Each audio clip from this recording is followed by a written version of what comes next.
Rock climbing gear is designed to save your life when everything goes wrong. But some climbers treat life-saving equipment like optional accessories. Between 1958 and 2024, El Capitan has claimed over 30 lives. Yosemite search and rescue data reveals that 9 out of 10 deaths involved skipped safety procedures that take less than 30 seconds to complete. From a pioneer who rappelled on a harness so worn his partners begged him to replace it, the belay loop finally giving way 500 feet above the valley floor, to climbers who forgot to tie the most basic knot in climbing, sliding off the end of their rope into empty air, to a writer who free-soloed easy terrain and discovered that granite doesn't care about your skill level when you slip. We begin with the legend who chose convenience over survival. These weren't acts of nature, they were fatal shortcuts taken by climbers who thought they were too experienced to follow the rules. Todd Skinner wasn't just any climber, he was a free climbing pioneer. A Wyoming cowboy who revolutionized big wall climbing with first ascents across America's most challenging routes. His harness had carried him through thousands of feet of vertical granite. In October 2006, Skinner's team completed another successful ascent of the Salathé Wall. The climb had gone perfectly, but his harness showed obvious signs of wear, frayed webbing, and compromised stitching. Multiple partners had urged him to replace it. Skinner, practical to a fault, was the kind of climber who used gear until it broke. Then came the routine rappel that should have been the easiest part. Skinner clipped into his rappel device, preparing for the descent. The worn belay loop on his harness looked frayed but functional. Without warning, the fabric gave way under his weight. The belay loop snapped completely, separating him from his rope. Skinner fell 500 feet down the granite face, his partners above watching in horror. The climbing community was devastated. Skinner's death sparked immediate discussions about gear retirement. His harness failure was completely predictable. When news spread through Yosemite, climbers began checking their own gear obsessively. Skinner's legacy shifted from pioneering routes to pioneering safety awareness. And this wasn't the only time a basic safety check would mean the difference between life and death. Brad Parker was Yosemite's beloved local, a talented climber known for his positive attitude and willingness to help others. His figure-8 knot was as automatic as breathing after years of climbing. In 2014, Parker completed a successful traverse of Mathers Crest, then extended his day with a quick ascent of Cathedral Peak. The route was well within his abilities, but sunset was approaching. The climbing was routine, yet Parker was rushed and focused on beating darkness. Then came the moment when routine became deadly. Parker prepared to rappel as daylight faded. He threaded his rope through the rappel device with practiced efficiency, but in his haste he skipped tying the stopper knot at the end of his rope. Midway through his descent, he reached the rope's end.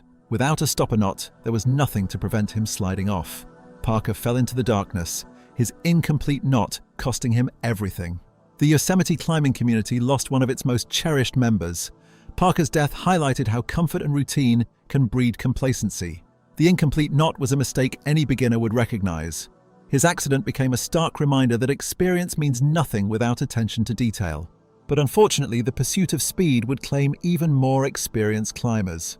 The Japanese climbing team wasn't just any group of tourists. They were dedicated alpinists who had traveled thousands of miles to climb the nose. Their rappelling skills had been honed on mountains across Asia. In the 1980s, the team successfully completed their ascent of the nose route. The multi-day climb had tested their skills and endurance. Rappelling down required precise rope work. Fatigue from the long climb affected their usual attention to detail. Then came the rappel sequence that should have been routine. The team prepared their ropes for the long descent. Standard procedure required tying stopper knots at each rope's end. This simple step prevents rappellers from sliding off, but in their exhaustion, they skipped this basic safety measure. One climber reached the end of the rope mid-rappel. Without stopper knots, there was nothing to prevent him from sliding off. He fell hundreds of feet, his teammates helpless. The accident became a textbook example of preventable climbing deaths. The missing stopper knots represented a failure of basic protocol. When the climbing community learned of the accident, stopper knots became non-negotiable.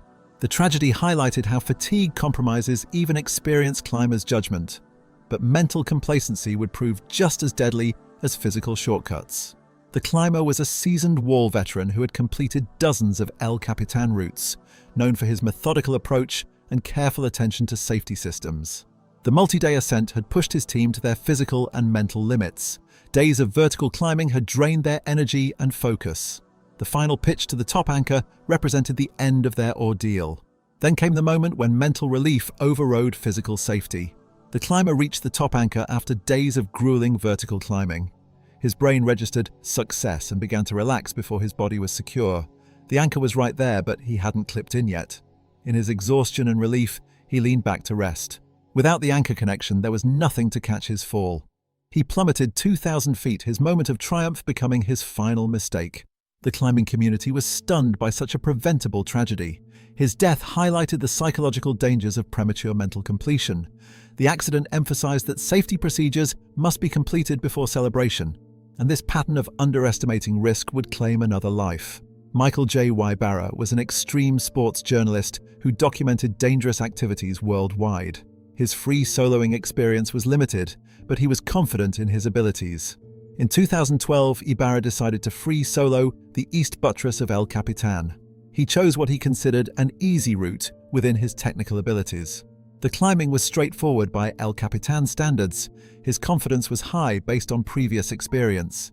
Then came the moment when granite proved it doesn't respect reputation. Ibarra was climbing confidently on terrain well within his skill level. The rock appeared solid and the moves felt routine. But something went wrong. Perhaps loose rock, wet conditions, or momentary inattention. Without a rope, there was no safety net for even the smallest mistake. He fell 200 feet down the granite face, his calculated risk becoming a fatal miscalculation. The adventure writing community lost a talented journalist. Ibarra's death highlighted the unforgiving nature of free soloing. His accident proved that technical difficulty isn't the only danger on granite. The incident emphasized that environmental factors don't respect skill level, but perhaps the most shocking deaths would come from the simplest human needs.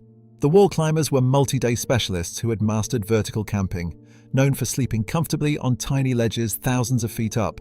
Their bivouac skills had been perfected through numerous wall ascents. Multi-day ascents pushed them beyond normal exhaustion levels. They bivouacked on natural ledges partway up El Capitan's massive walls. Days of vertical climbing compromised their judgment. The ledges were narrow, requiring constant connection to safety anchors. Then came the moments when basic human needs overrode safety consciousness. The exhausted climbers needed to adjust sleeping bags, use the bathroom, or get comfortable. Standard procedure required remaining clipped to anchors at all times, but in their extreme fatigue they unclipped to move around the ledge. Disorientation and darkness created spatial confusion. Without anchor connections, they stepped or rolled off the narrow ledges. Multiple climbers fell 2,000 feet, their momentary convenience becoming permanent tragedy. Yosemite Search and Rescue documented these incidents as preventable deaths. The unclipping accidents became textbook examples of fatigue-induced poor judgment. The tragedies became permanent reminders that convenience kills on big walls. 7 different climbers, 7 different ways of dying, but one common thread. They all ignored basic safety procedures that could have saved their lives. Todd Skinner's worn harness, Brad Parker's incomplete knot, Wells and Klein's inadequate protection, the Japanese team's missing stopper knots, the unclipped anchor victim, Ibarra's free solo miscalculation, and the ledge sleepwalkers who unclipped from life itself. These weren't equipment failures or acts of nature, they were human failures. Moments when experience bred overconfidence, when convenience trumped caution, when basic safety became optional. El Capitan's granite doesn't care about your reputation, your skill level, or your climbing resume. It only cares about whether you follow the rules that keep you alive. The most tragic part. Every single one of these deaths was completely preventable. A new harness, a finished knot, adequate protection, stopper knots, staying clipped in. Simple procedures that take seconds to complete but mean the difference between going home and becoming another cautionary tale carved in granite.